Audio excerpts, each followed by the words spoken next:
Hey, good day. How's everyone doing? It's Craig Campbell from Pastor Craig's Vintage Cards, and wanted to make a quick video here on this great Sunday afternoon. I'm feeling much better. Last time I made a video, I'd mentioned I wasn't feeling too well, but I'm feeling really good today, and it's a beautiful Sunday. I got the windows open, a nice, unseasonably nice day here in Western PA. A nice little breeze.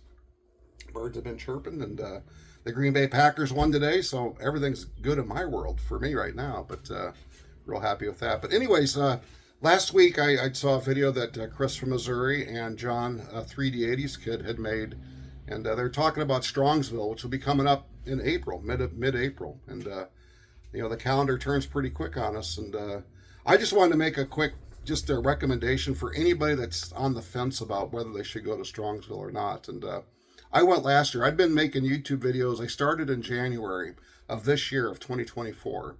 So I started in January, and I went to Strongsville in April. And so, I mean, I was like a really, a new guy. I mean, I'd only been doing videos for 3 months, and had been watching YouTube for maybe 6 months to a year. And I didn't hardly know anybody. The only person I'd ever really had even talked to on the phone was Chris from Missouri.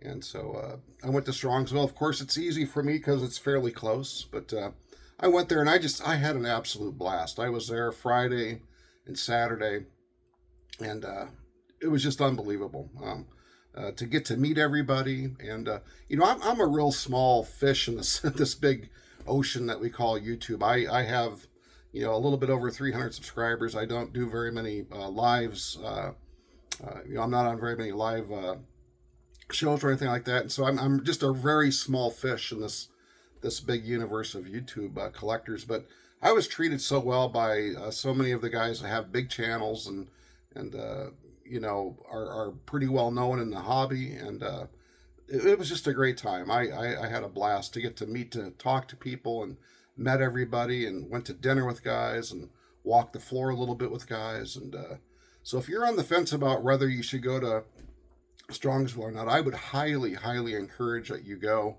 and check it out. You will not be disappointed. You just will not be disappointed. And whether you go for 1 day or for 2 days, just give it a shot. Put it on your calendar, because I think you will so much enjoy that card show. And again, I couldn't recommend it enough.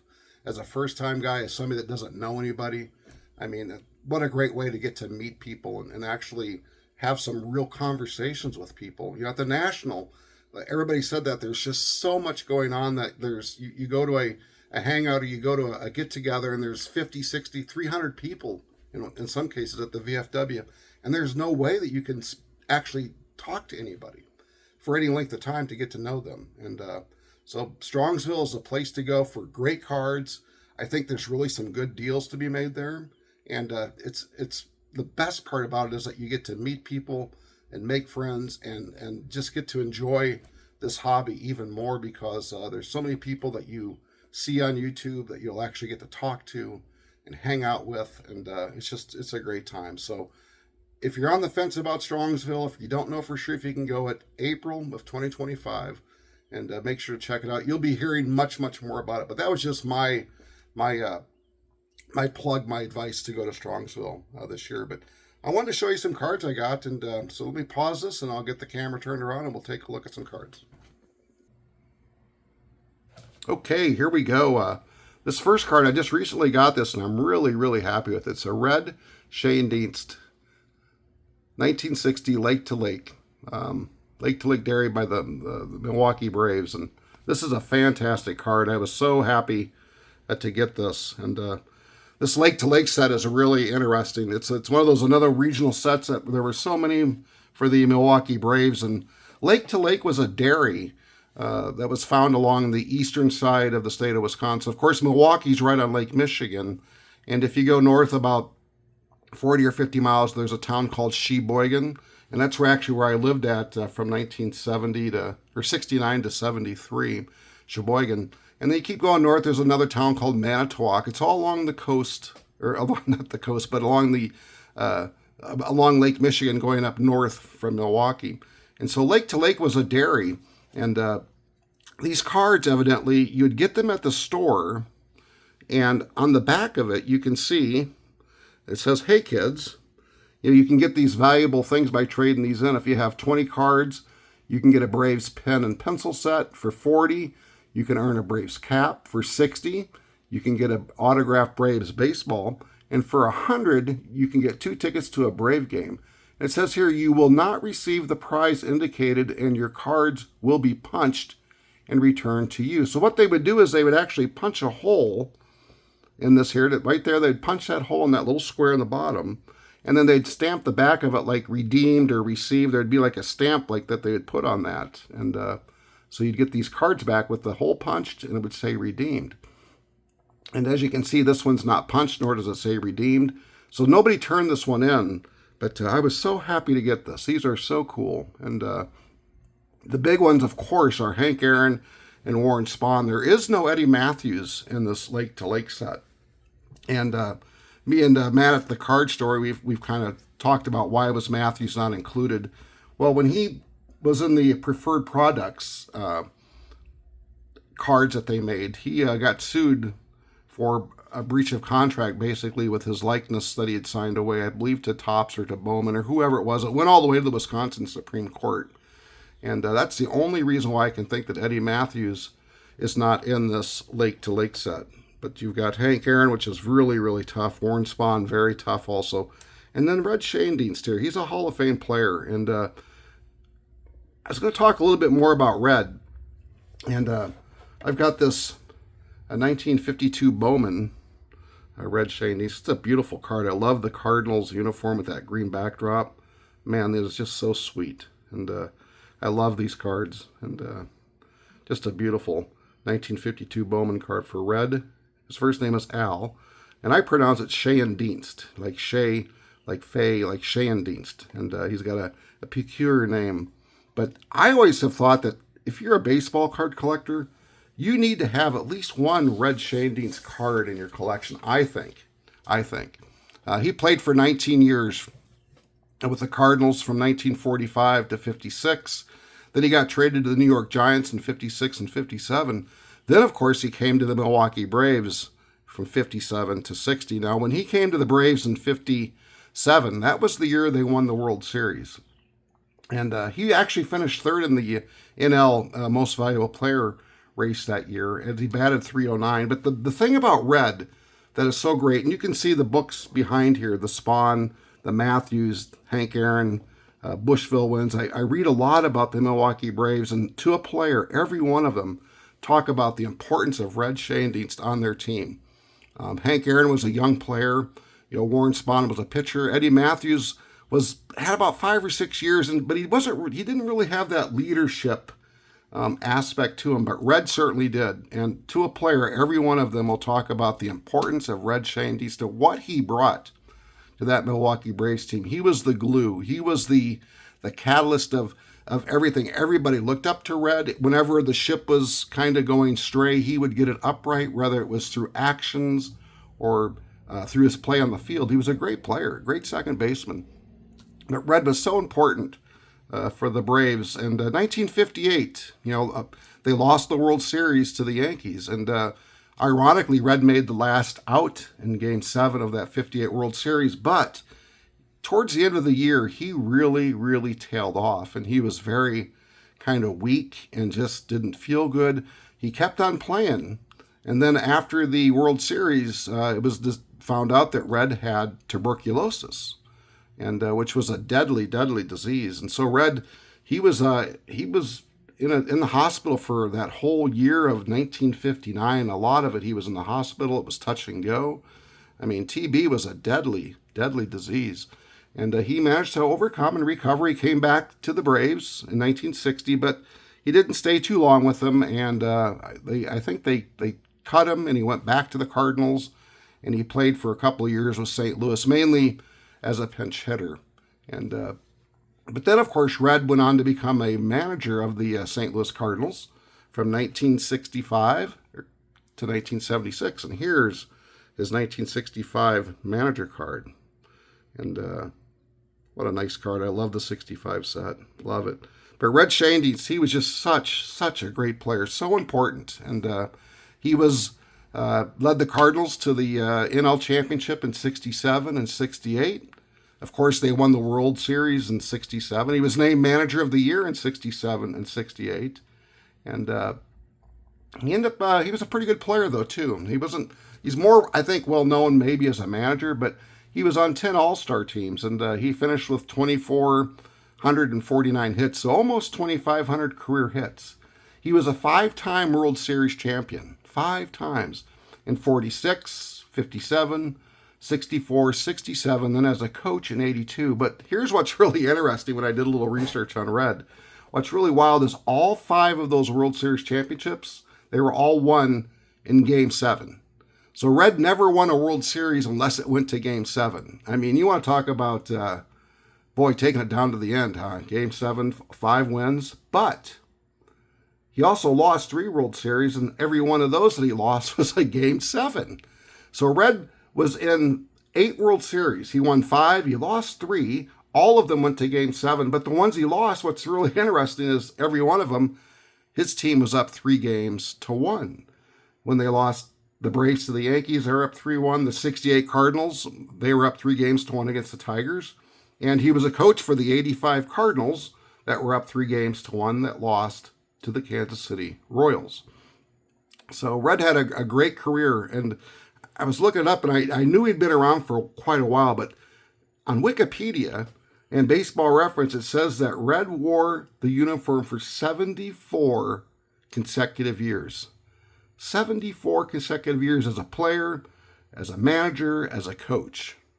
So, I mean, Red was a lifer in baseball. And I think everybody should have a Red Schoendienst card in their collection, whether it be one from the 70s and 60s as a manager, or one of these fantastic early 50s cards, or these really, really neat regional cards that were with the Milwaukee Braves. And there's plenty of other ones. If you go look at Trading Card Database, you'll see that Red's got so many different Dixie lids and Bond breads and so on and so forth. There's a lot of variety of Red Schoendienst cards. But I really think everybody should have a Red Schoendienst card. And he died at the age of 95 in 2018. And for a while there, I believe he was the oldest living Hall of Fame player. When he died, he was the oldest living Hall of Fame player. And of course, now we have, I guess would be Sandy Koufax, and I think Louis Aparicio are probably the oldest living Hall of Famers off the top of my head. But yeah, I just wanted to share these really, really cool cards. And this one here's a new one, and I'm really happy to grab that.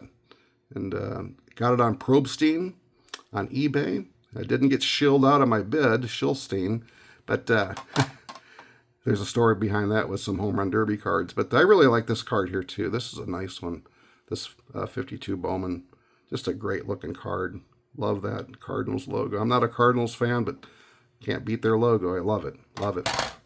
And a couple other cards just real quick. And I'm working on a Mike Schmidt run, and I saw this card for like just bottom of the barrel price. 1985 and an 8.5. Good numbers matching there, 85 and an 8.5. But Mike Schmidt, who I think is hands down the greatest third baseman to ever play.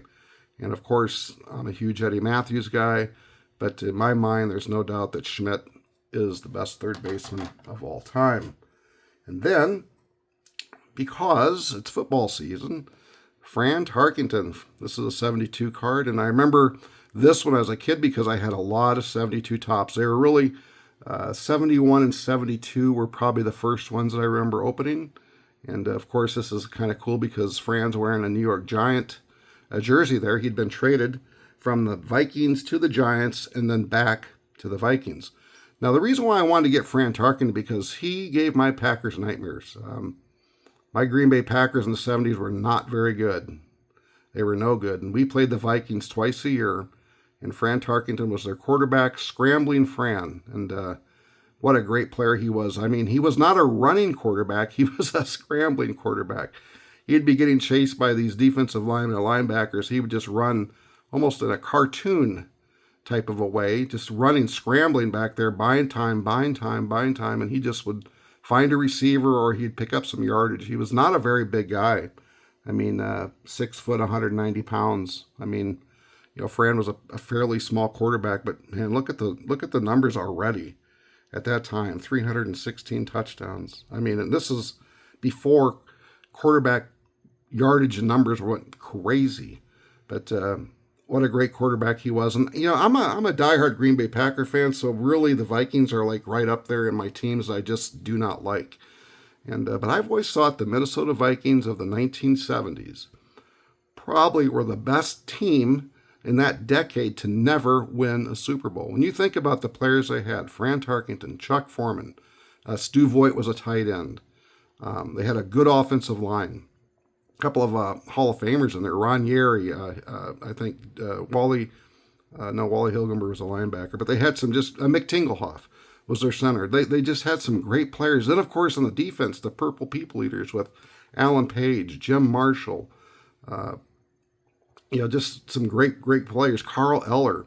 Then they had the defensive back with Bobby Bryant and Paul Krause and Nate Wright and linebackers Paul Blair, Roy Winston. I mean, they had some great players, but they just could never get over the AFC, who were dominant in the 70s with first the Dolphins. And the Dolphins just pushed them around, just ran the ball down their throat. Then the Steelers, same thing, just ran the ball down their throat and out-physicaled the Steelers. Just, they were a physically dominant team. And then, of course, the Oakland Raiders at that time were always tough, and they broke through in 77 and beat the Vikings in the Super Bowl. But Minnesota, great team that never did win it. And then, of course, I picked up this one here. A nice 1963 Topps Bart Starr, my man. Just a great player, just a great human being, actually. And I had the pleasure of meeting him a few times. I've probably told that story a few times, but Bart Starr, just a great quarterback, a great general, a great winner. Did not have the immense talent, but man, did he ever know how to win a ball game. And he was a leader. And everybody thinks about Vince Lombardi, but, the story goes that Bart Starr told Lombardi, if you want me to be your leader, let me lead this team. And he did. And just love this card. And just love Bart Starr, just a great player. Just so happy to have this. And continue to add a few cards to my Bart Starr collection. But I just really wanted to talk about red today. And I just hope that you have a red Schoendienst card in your collection. And if you don't, there's a lot of nice cards to choose from. And he's even in some of those really, again, those weird sets like the Bond Bread and the Dixie Lids and, just some classic Bowman cards, some of the early Topps cards. I think his rookie card's a 48 Bowman. And so if you don't have a red Schoendienst card, I'm telling you, I'm imploring you, please pick one up. And the last thing I just want to say again is, Strongsville, 2025, it's coming around quicker than, we're already into October now, and it won't be long before we get into the holiday season and the long winter months here that we have, and then Strongsville will be coming. But I just really would just encourage you, if you're on the fence about it, show up and you will not regret it, I can guarantee you. Even if you have a minimum budget like me, I don't have a very big budget at all for these shows, and it's not about the cards. Yeah, it's nice to pick up a few cards, but it's really nice to meet people and just to become friends and to see how great this community is. And there's going to be a lot planned for 2025. Strongsville, I know that the mayor of Strongsville, Chris from Missouri, he'll have more. You'll probably hear more on midlife cards, and I'm sure the four collectors will have more and more about Strongsville 2025. But mark your calendars for it, and I'm sure you will be happy with it. Anyways, guys, just wanted to make this video. Got a little bit long on me, but have a great day, and we will talk soon. Keep on collecting.